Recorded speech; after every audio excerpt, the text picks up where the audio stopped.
Well, good morning. Another beautiful Saturday to be alive. It's cold, it's gray, but you know what? I'd rather it be cold and gray 6 feet above ground than cold and dark 6 feet underground.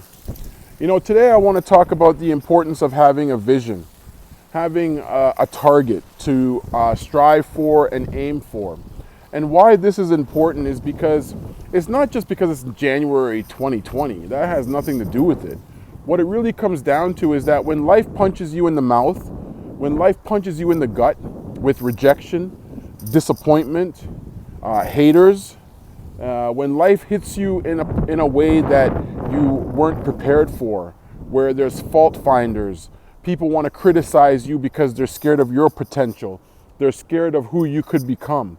When those type of things come your way, you have to have a vision or a purpose for your existence. You see, no matter what happens in this life, without a purpose, people die. And when you are in a position where this world today is based on sharing more negativity, it's based on making money off of people's mistakes, glorifying having a piss poor attitude, glorifying that because I had some traumas in my life, it gives me the right to be a bitch. It gives me a right to be an asshole. It gives me a right to mistreat people through my tone, through the words I use, and how I describe my feelings and emotions. And unfortunately, because this is the new norm, this impacts people's mental health and it impacts people's livelihoods because people are feeling stuck. They feel that they can't get out of it. Yes, there is a percentage of those who can be resilient in the face of adversity and have the intestinal fortitude to rise above all those challenges and difficulties. But most people don't know how to do it. They don't even know where to start. Let's look at it this way. I mean, for myself, over the last few weeks, I've learned how to embrace failures and disappointments and the haters to be leveraged into a way that pushes me beyond my comfort zone, but does not reflect as if I'm doing it to the outside world. I'm not taking it out on people. I'm not taking it out on my family. I'm not taking it out on the world. I'm just taking what the world is giving me and making the best out of it because I'm still living. Life is about having perspective. Life is about finding that balance of how big is this and how is it really a big deal, or is it something that we can quote unquote learn from, grow from, the common words that we use when we make mistakes, when we trip up and fall, when we have those moments of being disappointed or disappointing others.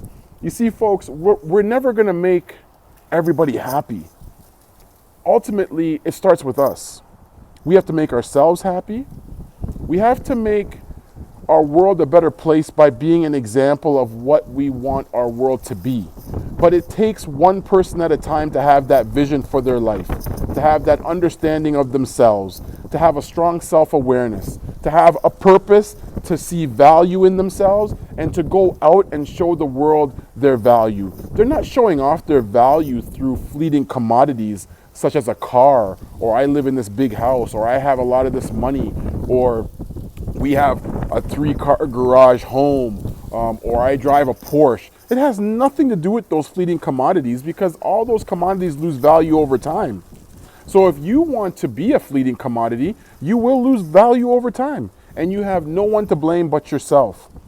It is time for us to take ourselves back, and we have to do our due diligence homework on who we are, what our strengths are, what our values are, what our principles are, what type of trauma did I go through that I need to get help with to help me get through it and cope with it so I don't become it and I don't use it as a defense mechanism, a line of excuses to justify my attitude towards myself and other people. We are now at a time, folks, where you have to take control of your one life. And all I can say to you is that it starts with a vision, it starts with a purpose, it starts with seeking understanding so that you feel understood. And that's it. End of blog.